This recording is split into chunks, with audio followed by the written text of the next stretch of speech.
This morning, Becky and I were doing a crossword, and one of the clues was a well-travelled person, and it took us some time to work out what this might be, and eventually we realised it was globetrotter. Semira is a well-travelled person, but she is in no way a globetrotter. She has been to many, many places, many of them quite dangerous, and she's done a lot of good for human beings. And she's about to depart from Mali part-time, which is a country which only formally abolished slavery in this century. Semira is a paediatrician and public health physician with 30 years experience of living and working as a doctor, as a health service manager, a policy advisor, and a researcher in a variety of places, here in the UK, at the WHO headquarters in the Palais des Nations at Geneva, in Mongolia, in Afghanistan, in Tajikistan. Currently, she and her family live in the West Midlands, but I say she's just off part-time to Mali. She's conducting research in health systems and community development projects in low and middle income countries, what is now called World Health, including ones in Africa and Asia. And in her spare time, she teaches at the University of Birmingham.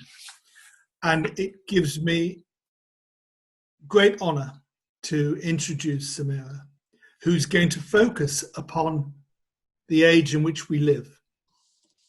Semira. Thank you, Stephen. Can you all hear me?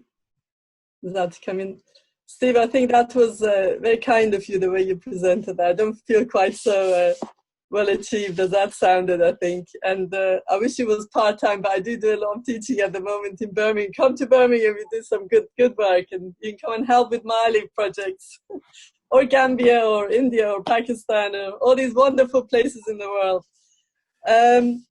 Thank you very much for this opportunity. I feel very humbled amongst all these amazing speakers that your Fireside invites, and I've benefited from, actually. So I hope this will develop some discussion towards the end. I was first asked to give a talk like this a few years ago, 2 or 3 years ago, at Soroptimists. Some of you will be familiar with Soroptimists. It's a NGO, a charity for basically mainly they're philanthropic women who are trying to raise funds for causes to promote women's affairs and young girls and poverty and so on. And I was given a brief to talk about something positive and motivating and incorporate Baha'i ideas. So this is something that has inspired me really since I was a youth. And more I sort of dig into it, the more it becomes a source of clarity in helping me understand the state of the world and provide some hope and vision so that I can act. So I'd like to share with you now a screen. I hope you don't mind, I've got PowerPoint. One of the problems with working at universities, you get used to presentations. So this becomes a bit of an occupational hazard. Anyway, here we go. Forces of our time, springtime in global consciousness. Those of you who are from the UK or know UK, you'll know that daffodils are a sign of spring. When I was asked to give this talk, it was springtime. However, this is adapted and it's no longer spring, but still I thought it was a good symbol of the topic we're discussing. So hoping that we can provide more clarity, hope, vision, and will to act through this discussion. So what are the characteristics of spring, just normal spring, and how we can use that in our analogy here? So it's usually a time of renewal, of a vitalizing energy that during which time hibernated animals come to life, there's accelerated growth, and plants pop up from nowhere. It's the mating season where the new life comes into being, and there is mixing of genes and new characteristics of organisms come about, and there is a freshness about the world. If we now reflect on those qualities about springtime that we were talking about before, in the current state of the world that we're living in the recent 2 centuries, there have been extraordinary developments in the world. there have been developments in almost every sphere of life: science, art, culture, politics. There's a cross-fertilization of these discoveries and ideas across cultures and countries. It's not just one group of people doing it and doing it in isolation. There is a consciousness of the environment and the planet and of other people's needs. People we have never met before, all of a sudden we care for, whereas, 100, 200 years ago, people never thought about poor people in Africa or Asia or somewhere else. Even in their own country, often people didn't care about people they didn't know or didn't relate to. There's also more and more active involvement of ordinary people in social affairs, in social action, and through the democracies that our world has achieved. All this comes together in a way that changes our perspective of the world that we're living in, and very directly links to some principles in the Baha'i writings. So the Baha'i faith particularly talks about a time of renewal in this age. And I'd like to draw your attention to a document that is particularly relevant. There was a document in 1995 that came out of an international Baha'i NGO called Baha'i International Community that works with United Nations, that have a consultative status. This document was called Prosperity of Humankind, and it was developed for one of the conferences of the United Nations as a strategy for global development, I guess material development mainly in the world. And in there, an important concept that's keep on being repeated and explored is the fact that the bedrock for global development actually is the consciousness of the oneness of mankind. The fact that human beings should want to care for others as equals and want to develop their potential and their needs and abilities as though of their own.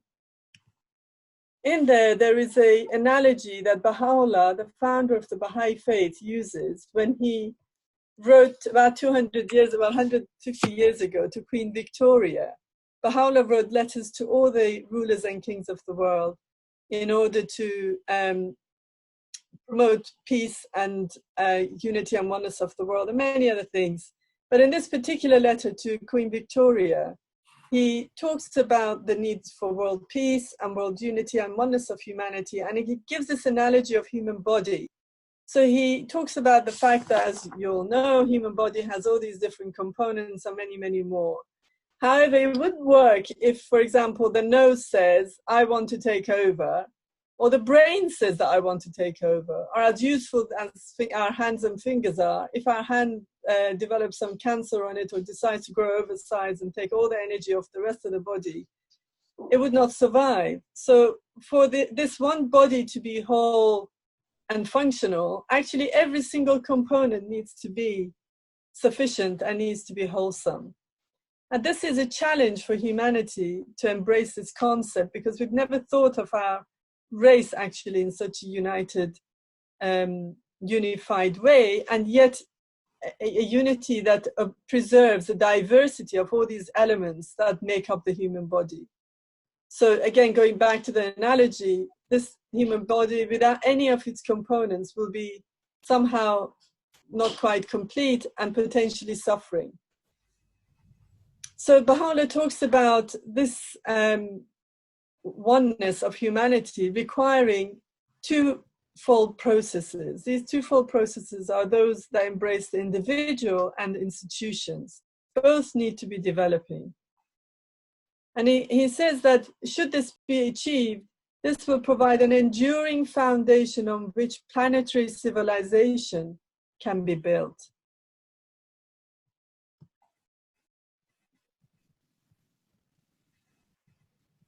So the issue is that actually that summary of those points are put up over the last 200 years, and the developments that our society has gone through means that the time we're living in enables a consciousness of the oneness of humankind. And this is something I'd like to explore a little bit. And the question here is this a coincidence? Or is this actually a historic trajectory with some form of, if you like, impulse, energy, or from Baha'i point of view, spiritual energy that is developing these processes in the world we're living in? So let's explore this a little bit. Some of you would have seen graphs like this. You can find them on the internet everywhere. There are many, many different forms, and probably better than this. And they come from all sorts of different organizations, global, local, universities, research, and what have you. And they're very, very interesting. I mean, if you look at this one graph, it starts in 1440s. So that's about, what, 400 years ago, just under, up to today. Obviously, the scale on here is that these few hundred years past have been squashed a little bit, whereas this recent years, since 1850s, or around here, 1850s, have been sort of pulled out. So if they weren't like this, you'd see a very long, long straight line and a sudden boom of a sort of an exponential curve going straight up. Since majority, over 90% of developments that we have, certainly technological developments that we have currently in the world, have developed over the last 100 years, 150 years. Now, if you look at down here, we have 1836, 1852. This is around the time that Baha'u'llah declared his message. We hardly had a light bulb. We had telegraph around 1844, where the Bab, forerunner to Baha'u'llah, declared his message, and so on and so forth. I mean, there's a lot more that obviously should go on here and isn't possible. Here's another graph about inventions, and this scale is even more squashed. This is particularly about technology, communication technology, and you see in 1860s, again, barely electricity was coming about, telephone and so on, in late 1800s. And then all of a sudden here we've got internet, and here we have Zoom, and we're able to sit across the world at 5 continents and listen to each other. Then this is the same concept of speed of data transmission. In 1820s, speed of transmission, I mean, it was horsepower, I suppose. Then there was Morse code in 1840s. And here we are again, with internet and so on. This is the scale of this graph. It's been very much stretched out towards these latter years. So I would argue that there is a release of some kind of a vitalizing energy, a little bit like in spring. All of a sudden, the months change, the atmosphere changes, the vitality and renewal changes, and there is new energy, there is new genes, there's new developments in all the organisms that live on Earth. This is an interesting graph. Apart from being a bit graphic, which is useful, what I've found is very interesting is that here you go, around the year 0 in our Christian calendar, there was a little blip. I mean, we might want to look at what this blip was. There's another blip about 1,000 years later, roughly around when Muhammad came about. And then here we are around where Baha'u'llah declared his message, 1800s. This is needs to be pulled out a bit, but it's quite interesting, that concept. So we'll come back to that. Just to develop that theme further, this is life expectancy. So this is science of medicine, if you like. In 1840s, people lived, even in the West, the best parts of the world, they could expect on average to live around 40 years or less. So your common man, or most people, would have died before they're even 40. I mean, I have no chance, quite a while ago for me. Whereas now, if you're born in England, you can expect to live above 80. And even in poorest parts of the world, very rarely people would live less than 40 years. So in the last 140 years, amazing. So we move on now from technology and science a little bit to other aspects that are important in terms of development that we discussed before, or world peace that Baha'u'llah wrote to Queen Victoria about. So this is a beautiful quote from Eckhart Tolle, if I pronounce his name right, where he talks about the real revolution perhaps compared to technology or industrial revolution. The real revolution is an evolution of consciousness. And this is what Baha'u'llah predicted or talked about.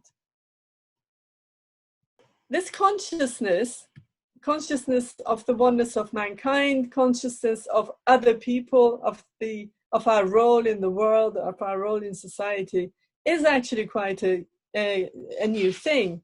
So the fact that currently most of us, wherever we live, we know quite a number of charities, quite a number of NGOs.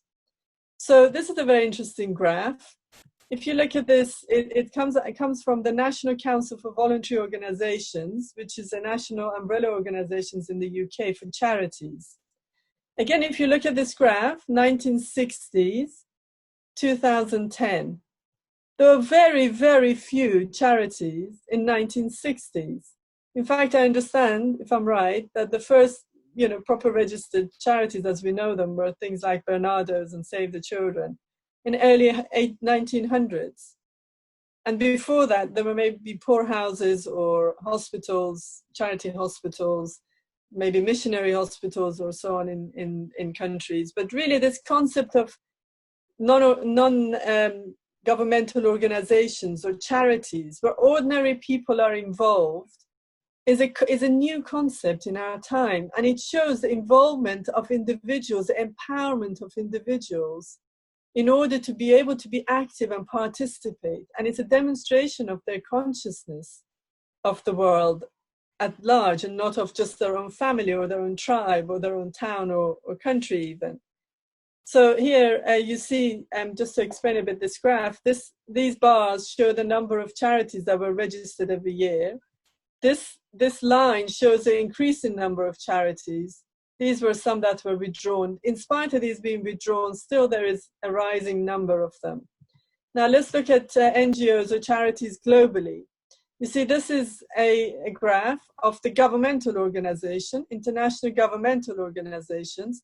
That itself also has risen. So those are things like EU, regional bodies of Arab states or African Union or Southeast Asian, I think, I can't remember the exact initials that it stands for, but virtually every region of the world has some form of union now. But these are intergovernmental, international governmental organizations. There is also international NGOs, international non-governmental organizations, charities. That doesn't count the national ones. So the last graph that you saw was national NGOs, just the ones in Britain. If you go to Nigeria, to India, to Mali, anywhere in the world you go, there's thousands, a good few hundred in most countries, and quite a number of countries, thousands of charities and NGOs.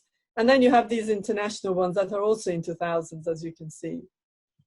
So this is quite a phenomena, really, a new phenomena of our time. The fact that ordinary people like us set up NGOs, we participate in NGOs, we raise funds for them, we do whatever it takes, to make them function. So that is empowerment of people. Of course, we also see empowerment of people through this concept of democracy, where, again, this is an interesting graph. You can see that democracies in the world have increased. Again, this starts in 90s, after World War II, starting to increase. This is the blue line, whereas autocracies, the states run by one person mainly, have reduced to the extent that they are now half of the number of democracies in the world. So this is also very new phenomena in this last 150 years. Prior to coming of Baha'u'llah, most of the world was run by some kind of monarchy of some sort. In fact, probably all was in some way. So what is very interesting now, where do I put this bar so you can still see the writing? So this all leads to what Baha'u'llah was talking about, that not only individuals need to embrace this consciousness, but institutions in our world need to embrace this consciousness of oneness of mankind. And again, a new phenomena of our time, totally new phenomena of our time, that was really the vision of seers and philosophers 200 years ago, is this concept of, for example, governments coming together to form United Nations. These agencies of United Nations, such as UNICEF, World Health Organization, World Bank, International Court of Justice, and many, many others, are as feeble and as deficient as they may be at the moment. They are seeds for some amazing, really, development in the world, where our governing bodies, our institutions are coming together to try to embrace this concept of needing to collaborate and cooperate, and in some ways recognize the oneness of our race, humanity. There are also supranational and regional unions. I mean, you know, we pulled out a few, but it still exists, and there are many, many others I was trying to name earlier. And what's also very interesting is that we have developed in our time agreements across nations, across countries, across cultures that we can agree to as a human race. So the most popular one or common one we all know about is this Human Rights Charter that also belongs to United Nations. It shouldn't be in red actually, but anyway, it is here. But there are many, many of these charters and agreements between countries now, all coming out every year through United Nations bodies and conferences and so on. And various governments, almost all governments, ratify these and sign up to them. And many of them do actually act upon that promise that they've made through these kind of agreements and charters, or at least do something towards them, whereas before they may have done nothing towards them. And some of the more recent of these agreements that have actually enabled us as a human race to work towards goals that improve the lives of people in the whole world, the whole planet that we live in, are these Millennium Development Goals and Sustainable Development Goals that came about through agreement of governments. Millennium Development Goals, MDGs, you would know, came about in year 2000 through the World Summit, Global Summit of all governments. And there were 8 of these big goals. Each of them had various targets to which we were aiming to work towards as countries. And Millennium Development Goal more address the needs of poorer countries in the world, low and middle income countries. Whereas now, 15 years later, in 2015, until 2030, we have new goals. And these Sustainable Development Goals, which actually we should all know about, because they now don't only concern poor countries, but they concern us too. And they include many environmental goals, which Millennium Development Goals didn't. These have also been agreed by all our governments. And they've promised that every one of us will be part of this. So not just institutions now, but that every individual will be part of some global plan. That's a very interesting concept. And if you think, again, 200 years ago, most people wouldn't have even known about half of the world. Never traveled probably out of their country, majority of the people in the world. And now here we are contributing to charities that provide for people across the world. We hear in talks like this, listening to each other, we're setting goals that can change the lives of the poorest as well as the richest people in the world, and so on. So, that all sounded very rosy, but clearly we all know about a lot of issues that are going on in our world that are not ideal, that have gone on for centuries and perhaps thousands of years, such as wars, injustices, and suffering. What about these wars? So again, couple of graphs, and I'll stop with these graphs. Here's a graph from some institute in Oslo, research institute in Oslo. It should say peace, it says peach. This is number of deaths from battles by year since the World War II. And okay, there have been, and there still are, but I think the interesting trend there is that there is a trend of reducing number of deaths through battles. Now, if you look at this, is another graph which is about armed conflicts. And of course, there are 2 types of armed conflict. There is armed conflict between countries, which is sort of warfare. That's the, where are we? Sorry, I can't read. This is interstate warfare. That's the red line. So your classic fighting between countries, one country attacking another, actually has become quite rare, it looks like. If you can see that graph, it's not zero, but it's going that way.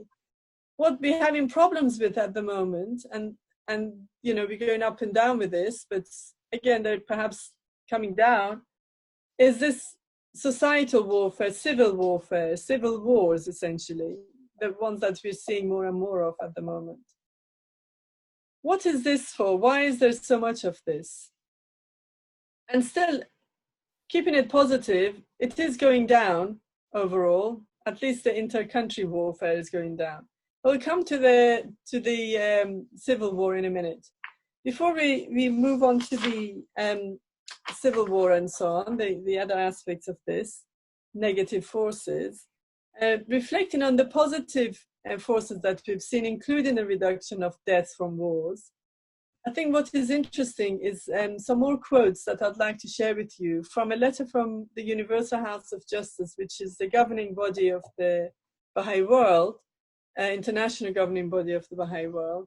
They wrote a letter on global world peace in January 2018, 2 years ago, roughly, less than 2 years ago almost. And this was a very interesting letter. It's only about 4 pages long, and it talks about the state of the world and its relation to world peace. And it talks about something that relates to these civil wars that we've just seen. So I'll touch on that after this quote. But I'd just like to read this. In the Baha'i point of view, the world that we are going through, if you like, has stages, and it is an evolving world which has a direction and a destiny. So Baha'u'llah talks about this coming of age of human race. And so Universal House of Justice talk about all these changes that are happening, the forces of development, of integration, of empowerment of individuals, as being forces that are working in harmony with the spirit of the age.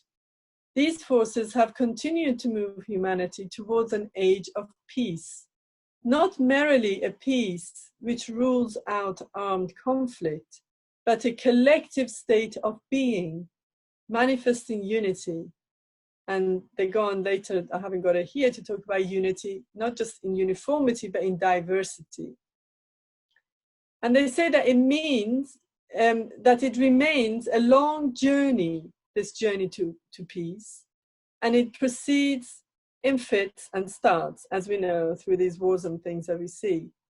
But that the unification of humanity is unstoppable by any human force. The promises made by the prophets of old and Baha'u'llah himself testify to this truth. So this is interesting, that this, what they're implying, if you remember that graph I showed you with the coming of Christ, coming of Muhammad, coming of Baha'u'llah, and prior to them, previous messengers of God, there is this force in the world that changes the destiny of the world and the course, perhaps, that the world may have been in, towards progress and towards this unification, towards this oneness of humanity, even though in those days it was, if you like, a long time back and the situation was not ready for the whole world to be united. We were moving towards the same destiny. And that is why that all the prophets and messengers of the past, every religion that you belong to, whether it's American Indian faiths or African tribal religions or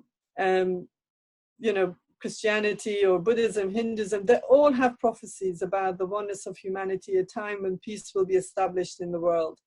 And this is what Baha'u'llah talks about, that actually the forces of this age, the spirit of this age, is contributing towards those prophecies, that long-standing, awaited prophecy of unity of mankind. It's a big claim, actually, isn't it? It's maybe a crazy claim. So that's an interesting challenge, if you like, that the Baha'is are proposing, I suppose, to the world, the Baha'u'llah has proposed to the world. So the House of Justice go on to say, this course for this age of world peace, the course humanity takes to achieve its destiny may well be torturous. So it doesn't mean that it's going to be all hunky-dory and it'll happen quickly. But in this age, Baha'u'llah says, it is not for him to pride himself who loveth his own country, but rather for him who loveth the whole world. Of course, it doesn't mean you don't love your country, but that everybody loves their country, so it's nothing to be proud of. It's loving the whole world, which is a challenge for us all.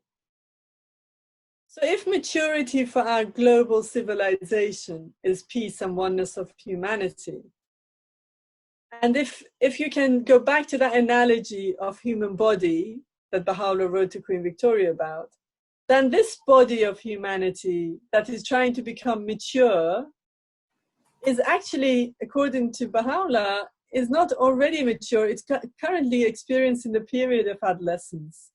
And that is what's explaining a lot of the tragedies and a lot of upheavals that we're experiencing today, this period of adolescence before the maturity of the oneness of humanity is realized. What is adolescence? I mean, I tell you, I've got two adolescents. They're wonderful adolescents, but well, those of you who've had one will know the challenges that it brings, or perhaps are already are currently an adolescent. I hope you don't experience the challenges so much, but it is a time of question: which way? What should I do? What will the future bring? Perhaps wonder, perhaps depression and confusion.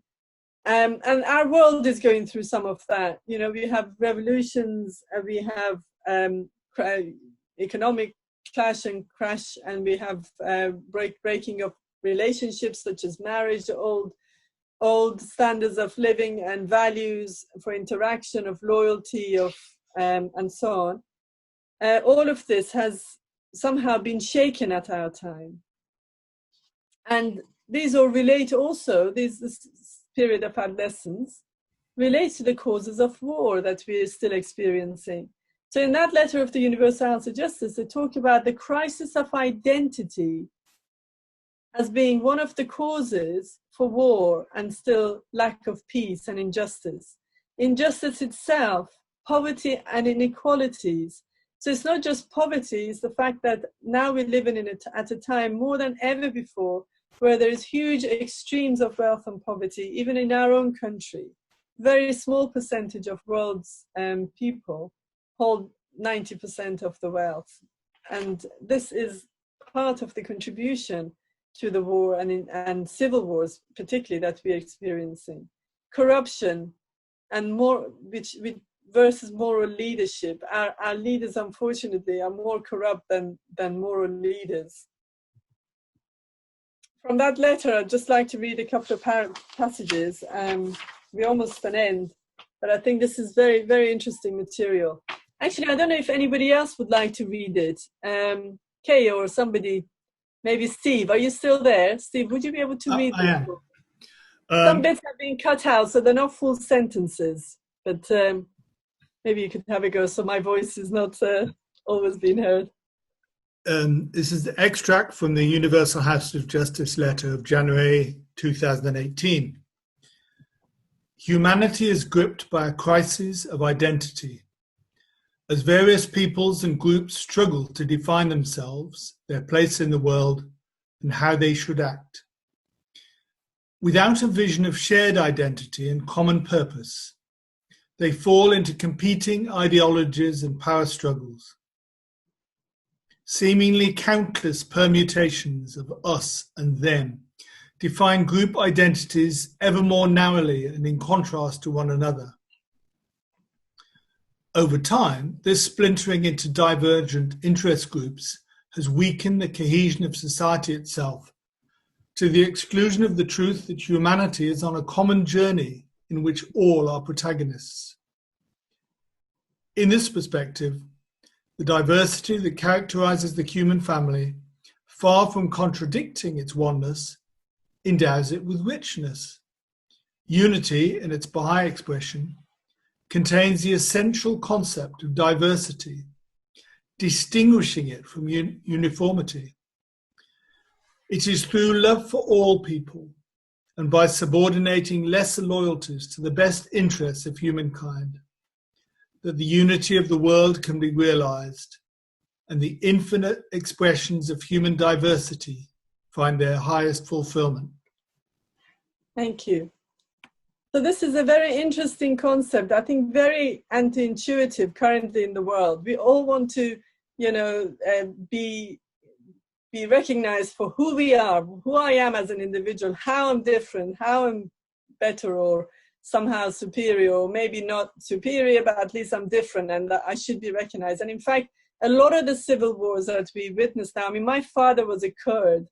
I don't know if you know about the Kurdish people in the Middle East. They've split up between 4 or 5 countries. They're a race, very historic race actually, but they've never had a country for many, many hundreds of years.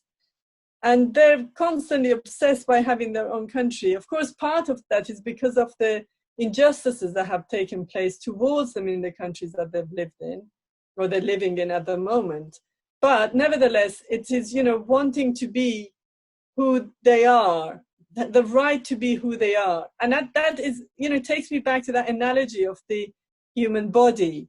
If you're a nose, you want to be a nose. You don't want to be a mouth or a heart. You want to be recognized as being a good nose, sniffing good fragrances.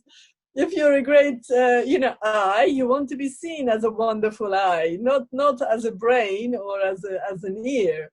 So these recognizing people for who they are liberates them, brings out this diversity. However, we can get over obsessed by it. This is what this passage says to me, is that we are obsessed by our differences rather than actually our similarities. And by recognizing that we belong to this human body, we can then recognize this diversity as well.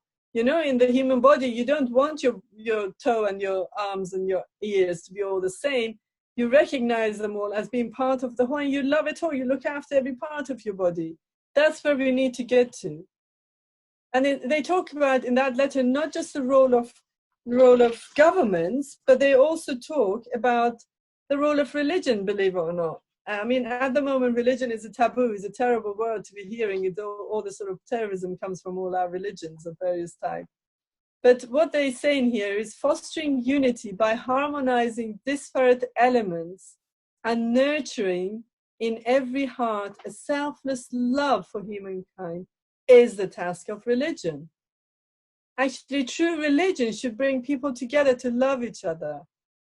And that is the role. There's a few sentences that talk about the role of religious leaders who should not be instead stirring things up and bringing up division in the world. And that peace for all who dwell on earth, this is from the Bible, is one of the principles and ordinances of God, actually in every religion. And so there is a role for religion, because actually being united and seeing our diversity as part of this unity is a spiritual concept. It's not a social concept, it's a spiritual concept. They also talk about the role of the individual. Very, very important is actually at the end the role of the individual. So that's how I want to almost finish this, if you permit me, is what is our role? It's no good talking about the role of governments or religious leaders. None of us, I don't think many of us in this room are part of any government virtual room, actually member of a active government or a religious leader. So what do we do? What's our role? What is my responsibility? I wonder if Steve, you'd be good enough to read this as well. It's the last bit to read. The role of individual. Sorry, I wonder if I might pass it to Terence to read, if that were possible. Terence, please do. Steve, they won't be able to unmute you themselves. themselves. Okay, got it. Sorry, thank you. Goal of individuals. The establishment of peace is a duty to which the entire human race is called. Never mere spectators.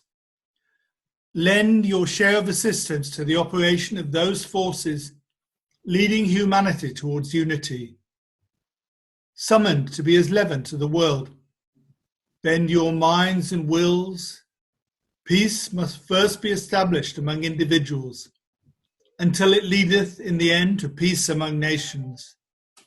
Nurture communities that embody these prerequisites of peace, encompassing both the material and spiritual aspects of life, welcoming everyone. Thank you. I'm sorry, they read that really well because I've taken bits and bobs from loads of like 4 paragraphs and put them all in here. So you see that there is a huge role for individuals. Actually, our role is essential. We're the first, if you like, we're the brick that makes this house. We are the individual cells of that body. So if we cannot embrace unity and love for others, how can that body actually function? You know, if I decide to become sick as one cell, I can be the cancer that kills that whole body. So this material and spiritual aspect of development is key for all us as individuals, and putting that into nurturing communities that embody these prerequisites for peace. So many challenges of our world are shared as we are interconnected, so including the causes of war that we're all concerned about.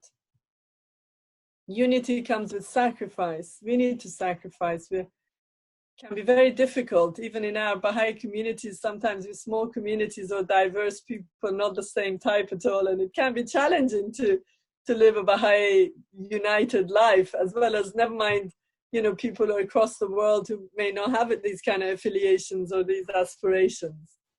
But individuals can shoulder, we can as individuals shoulder our responsibility, the collective responsibility given to us for the world, not just our own family and our own lives. And that it is one heart at a time. So don't ever think it doesn't count. What can I do? Who am I? Because as we just read, everybody is part of this jigsaw. We should invest in spiritual values, which is the heart of the solution.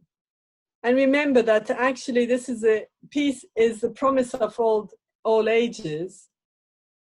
This is promise of all religions. So whoever you are, this is actually you being true to your faith, true to your principles by working towards this, because every religion and every creed has some kind of a promise of a better world in the future. So I'd like to go back to our title and say that this is a divine springtime for a world community, and that we should find our individual role within it. So now I have to, how do I stop sharing now? Thank you. Thank you very much. Absolutely fantastic. Thank you. I was very struck when you showed the diagrams early on, how similar your having seen all these signs in the modern age is to what Toynbee wrote. You know, Toynbee wrote about how at the time of Christ, at the time of Zoroaster, at the times of Buddha, there was clearly a flowering of art, of scientific development and so on. And you showed that this is the most marked we've ever had.